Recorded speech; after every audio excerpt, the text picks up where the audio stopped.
Nagsimula ang pelikula sa isang gang na hinahabol ang lalaking ito habang tumatakbo para sa kanyang buhay. Sinusundan nila siya mula sa likuran sakay ng mga motorsiklo at kotse, at mukhang nagkakasiyahan sila na tila ang mga ito ay nasa gitna ng pangangaso. Kinukuha lang ng gang na ito ang mga taong walang pamilya at nalulunod sa utang. Sinasabi nila sa mga ito na sasali sila sa larong ito kung saan ang layunin ay patuloy na tumakbo habang hinahabol sila ng mga gang mula sa likuran. Kapag nakatakas sila, makakakuha sila ng pera na sapat pang habang buhay. Ngunit kung mahuli sila, ang kanilang kapalaran ay kamatayan. Naghahanap ang gang na ito ng mga biktima at dinadala sila sa mga mayayaman para magsilbing target sa isang pangangaso ng mga tao sa halip ng mga hayop. Ito mismo ang ginagawa nila sa lalaking ito na nakikita nating hinahabol nila na ang pangalan ay Binder. Sa sandaling iyon, nakita nating pinaputukan nila ito ng isang palaso na tumama sa kanyang balikat. Patuloy nila siyang sinusundan ng mga bala habang ang kawawang lalaki ay patuloy na tumatakbo at nagpupumiglas hanggang sa makarating siya sa isang lawa. Nakita natin siyang naglalakad patungo sa isang puno at umupo roon dahil sa pagod, ngunit naabutan siya ng pinuno ng gang na nagngangalang Fushen. Sinabi niya rito na tapos na ang kanyang oras. Pagkatapos noon, agad niyang binunot ang kanyang sandata at pinatay ito ng walang pag-aalinlangan. Paglipas ng ilang araw, nakita natin ang isang dalagita na nagngangalang Natasha na hinahanap ang kanyang ama, si Binder, na nawawala at matagal nang hindi siya tinatawagan. Nakarating siya sa tinutuluyan nito at tinanong ang babae roon tungkol sa kanya. Sinabi niya sa kanya na may utang sa kanya ang kanyang ama para sa kwarto at nawala ito ilang araw na ang nakalipas. Natanggal din siya sa trabaho niya sa kumpanya ng langis at nauwi siya sa napakasamang kalagayan. Sinabi nito na nakita niya ito sa isang shelter para sa mga walang tirahan at mula noon, wala na siyang balita tungkol sa kanya. Ibinigay ng ginang kay Natasha ang mga damit ng kanyang ama at dito natin nalaman na isa itong opisyal ng militar. Ibinigay din niya sa kanya ang address ng shelter kung saan niya ito huling nakita. Umalis si Natasha at dumiretso sa shelter. Nakilala niya ang isang lalaking nagngangalang Elijah at ipinakita rito ang litrato ng kanyang ama. Sinabi nito sa kanya na kilala niya ang lalaking ito, si Binder, at dati itong pumupunta sa shelter, ngunit matagal na itong hindi nakakapunta roon. Ipinahiwatig ni Elijah na malamang ay natutulog na ito sa kalye ngayon. Pumunta siya sa isang restaurant para tawagan ang kanyang nanay at kamustahin ang kalagayan nito. Sa restaurant ding iyon, nakita natin ang ating bida, si Chance. Kausap niya ang waitress, sinasabing wala siyang pera para sa pagkain o kahit ano. Sa kabilang banda, napagtanto ni Natasha na wala siyang barya para magamit ang telepono. Pumunta siya sa counter para magpapalit ng barya at naglabas ng malaking halaga ng pera. Napansin ito ni Chance at gayon din ng ilang mga tulisan sa likuran niya. Napagtanto nilang isa siyang estranghero at sinimulan nila itong targetin. Tinapos ni Chance ang kanyang pagkain at umalis, pinagmasdan ng mga tulisan sa refleksyon ng salamin habang palabas ng pintuan. Tumungo si Natasha sa kanyang kotse at hinarap siya ng mga salarin para nakawin ang kanyang bag. Nang tumanggi siyang sumuko, isa sa kanila ang sumampal sa kanya. Sa sandaling iyon, humarap si Chance na parang isang pulis. Sinabihan niya sila na bitawan siya kung hindi ay pagsisisihan nila ito. Kinukutsa siya ng isang lalaki at ang isa naman ay bumunot ng kutsilyo. Sinabihan siyang huwag makialam sa mga bagay na wala siyang kinalaman. Nanatiling kalmado si Chance, nakikinig sa kanila hanggang sa bigla siyang sumipa ng malakas na sabay na nagpatumba sa dalawang tulisan. Binasag niya ang ulo ng pangatlo gamit ang isang bote at sinipa ang pang-apat sa hood ng kotse. Bumalik siya sa mga nauna, binali ang kamay ng isang lalaki at sumipa ng round kick na nagpatalsik sa lalaking may hawak na kutsilyo palabas ng bintana ng restaurant. Nakatayo lang doon si Natasha na nakanganga, hindi makapaniwala sa nakikita. Iniabot sa kanya ni Chance ang bag at sinabihan siyang sa susunod ay huwag niyang ilalabas ang kanyang pera sa harap ng mga tao dahil magulo ang mga bagay-bagay nitong mga nakaraang araw. Kalaunan, pumunta si Natasha sa istasyon ng pulisya upang iulat ang kanyang nawawalang ama. Sa kasamaang palad, sinalubong siya ng mga nagwewelgang pulis. Nakilala niya lamang ang isang detective na nagngangalang Mitchell na mag-isang nagdiriwang ng kanyang kaarawan. Ikinwento ni Natasha ang problema at humingi naman ng litrato si Mitchell. Sinabi ni Mitchell na tatawagan niya ito kung may makita siyang kahit ano.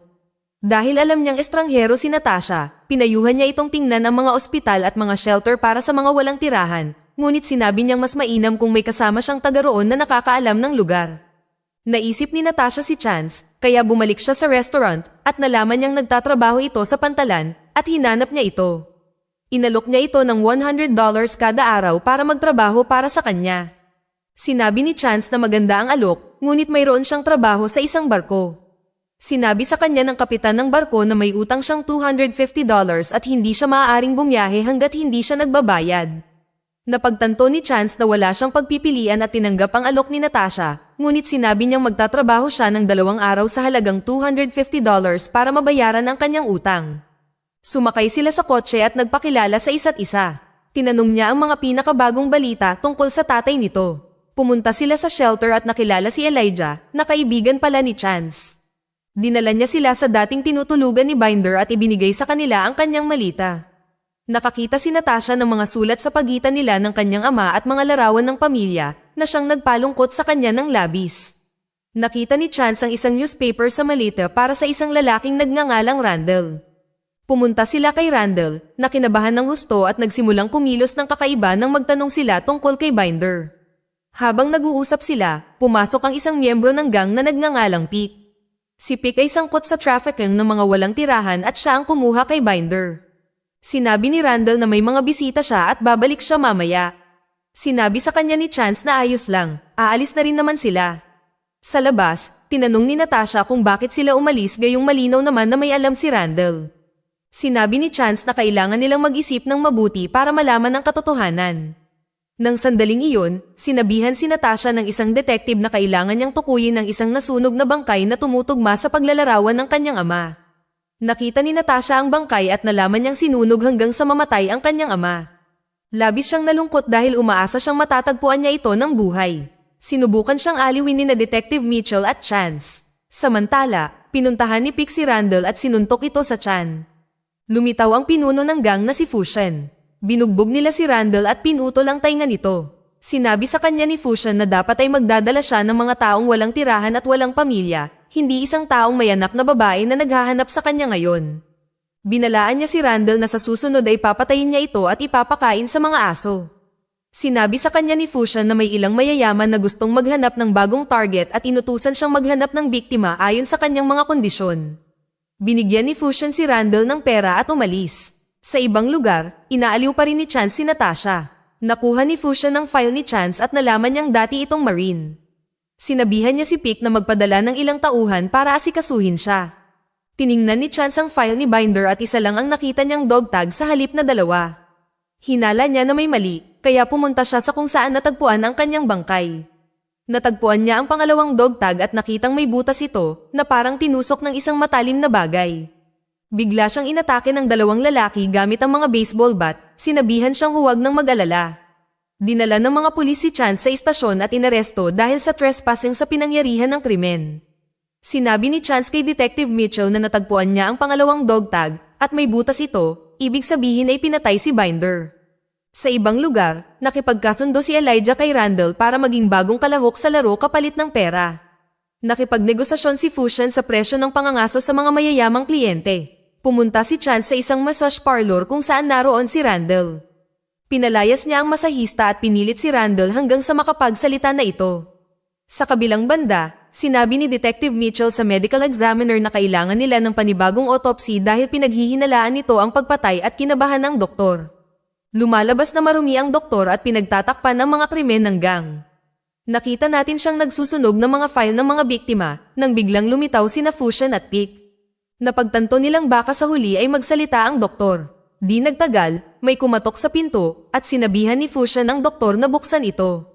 Binaril ni Pick ang doktor sa butas ng pinto na agad nitong ikinamatay. Ipinaliwanag ni Fusion ang mga patakaran ng laro kay Elijah. Tumakbo ka lang at kapag umabot ka sa isang punto, makukuha mo ang pera at ang iyong kalayaan. Kapag nahuli ka nila, patay ka. Takot na takot si Elijah ngunit dahil sa pagnanasa, pumayag siya. Kinuha niya ang sinturon na naglalaman ng pera at nagsimulang tumakbo. Hinabol siya ng barkada at ng mayayamang kliyente sakay ng mga kotse at motorsiklo. Matanda na si Elijah at hindi na makatakbo ng mabilis. Binaril siya ng isa sa mga mayayaman sa binti, ngunit hindi siya pinatay. Nagalit si Fusion at sinabihan siyang dapat niya itong patayin dahil iyon ang patakaran ng laro. Nagtago si Elijah, kumuha ng sandata mula sa isa sa mga lalaki at nagsimulang barilin ang gang. Inutusan ni Fusion ang kanyang mga tauhan na hanapin at patayin siya. Nakarating si Elijah sa lungsod at sinubukang humingi ng tulong sa mga tao, ngunit hindi siya pinansin ng mga ito. Natagpuan siya ni Pick at binaril hanggang mamatay, at binawi niya ang sinturon na naglalaman ng pera. Kinabukasan, nalaman ni Chance ang pagkamatay ni Elijah. Labis ang kanyang dalamhati at sinabihan si Mitchell na hanapin si Randall dahil sigurado siyang sangkot ito. Sinusubukan ni Randall na tumakas sakay ng kanyang sasakyan nang lumitaw si Pick na parang si kamatayan. Nagmakaawa si Randall para sa kanyang buhay, ngunit pinasabog ni Pick ang kanyang ulo gamit ang isang shotgun. Dumating sina Mitchell, Chance, at Natasha sa bahay ni Randall at nakita kung ano ang nangyari. Biglang umatake si Pick at binaril si Detective Mitchell. Kinuha ni Chance ang kanyang baril at gumanti ng putok, ngunit nakatakas si Pick sakay ng kotse ng gang. Inatake ng ibang miyembro ng gang si Chance, ngunit sinipa niya ang isa mula sa isang motorsiklo, kinuha ang motorsiklo, at isinakay si Natasha. Hinabol sila ng gang, at nakarating sila sa isang saradong tulay. Ibinaba ni Chance si Natasha at nakitang butas na ang tangke ng gasolina. Minaneho niya ang motorsiklo patungo sa kotse ng gang, tumalon pababa sa huling segundo, at binaril ang tangke na nagpasabog sa kotse. Dumating ang iba pang miyembro ng gang, kabilang si Fusion. Tumalon sina Chance at Natasha sa isang dumaraang tren sa ilalim ng tulay at tumakas. Tinipon ni Fusion ang kanyang grupo gamit ang mga helikopter, sinabihan silang hanapin si Chance anuman ang mangyari. Nagtago sina Chance at Natasha sa isang kagubatan. Sinabi sa kanya ni Chance na kung wala siya sa tabi niya, nalipol na sana niya sila na parang mga daga. Sinabihan niya itong ipikit ang kanyang mga mata kung may tiwala siya sa kanya. Akala niya ay hahalikan siya nito at pumikit ng dahan-dahan, ngunit lumapit ito sa kanya at hinawakan ng isang ahas na muntik ng kumagit sa kanya. Sinuntok niya ang ahas at nawalan ng malay, at pinutol ang buntot nito upang gamitin bilang bitag. Nang marating ng grupo ang lugar, isa sa kanila ang natuklaw ng ahas na iniwan ni Chance. Galit na galit si Fusion at binaril ang ahas. Sinabihan niya ang kanyang mga tauhan na hanapin sila bago pa magkaroon ng iba pang mga sorpresa. Nakarating si Chance sa bahay ng kanyang tiyuhin na si Dovey at sinabihan siyang may humahabol sa kanila na isang gang. Binigyan siya ni Dovey ng shotgun. Sinabihan ni Chance si Dovey na manatili kay Natasha dahil hindi siya malayang makagalaw kasama nito. Nakarating ang grupo ni Fusion sa bahay, ngunit naglagay na ng mga patibong si Dovey. Nagpaputok siya ng palaso malapit sa ulo ni Fusion at nagsindi ng mitya na nagpasabog sa bahay. Tumakas sina Dovey at Natasha sakay ng kabayo. Sinabihan ni Fusion ng kanyang mga tauhan na puntiryahin si Chance, hindi ang mga walang kwenta na iyon. Natagpuan ni Pick ang mga bakas ng paa ni Chance. Mula sa isang helikopter, binaril ni Pick si Chance hanggang sa matumba ang kabayo nito. Nagpatuloy si Chance sa paglalakad patungo sa isang lumang pabrika. Pinalibutan ng grupo ang pabrika gamit ang malalaking sandata. Pinasabog ni Chance ang isang tangke ng gasolina na ikinamatay ng isang lalaking nakamotorsiklo.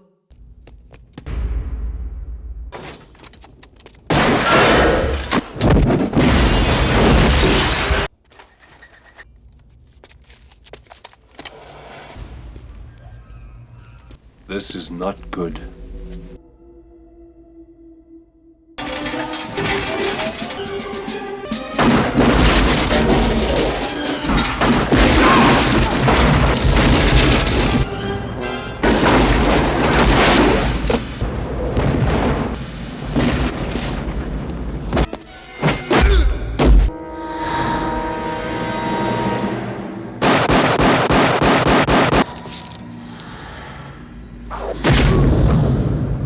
Dumating si Dovey sa pabrika at sinabihan si Natasha na tumawag ng pulis habang papasok ito para tumulong. Parang multo si Chance. Isa-isang tinatapos ang mga ito. Tumulong si Dovey ngunit nabaril sa binti.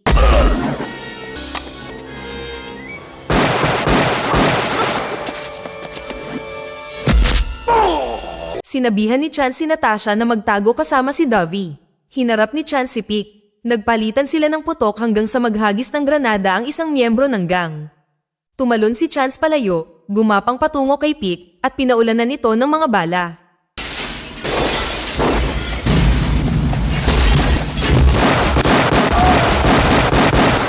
Kinuha niya ang isang granada mula kay Pick. Nakita ni Fusion na patay na si Pick at nagwala siya. Tinawag niya si Chance para humarap sa kanya na parang isang lalaki. Pinaglaruan siya ni Chance, tinatanong kung naramdaman na ba niya na siya ang biktima. Tumalon si Chance sa gitna ng apoy at binaril si Fusion gamit ang isang shotgun. Sinaksak ni Fusion si Dovey sa dibdib gamit ang isang palaso at nagbanta na papatayin si Natasha. Napilitan si Chance na ibaba ang kanyang sandata, ngunit nakatago sa kanyang kamay ang granada ni Pick. Sinabihan ni Fusion si Natasha na maglagay ng bala sa kanyang baril para mapatay niya si Chance. Tumakbo si Chance, sumipa ng mabilis, at sinimulang bugbugin si Fusion.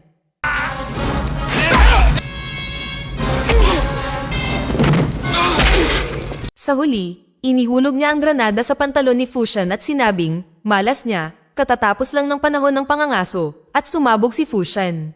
Hinanap ni Chance ang kanyang tiyuhin at nalaman niyang buhay pa ito dahil tumama ang palaso sa isang flask sa kanyang bulsa. Napabagsak ni Chance ang buong barkada ng mag-isa at nabigyan ng hustisya sina Binder, Elijah, at Mitchell. Umalis silang tatlo, at doon nagtapos ang pelikula.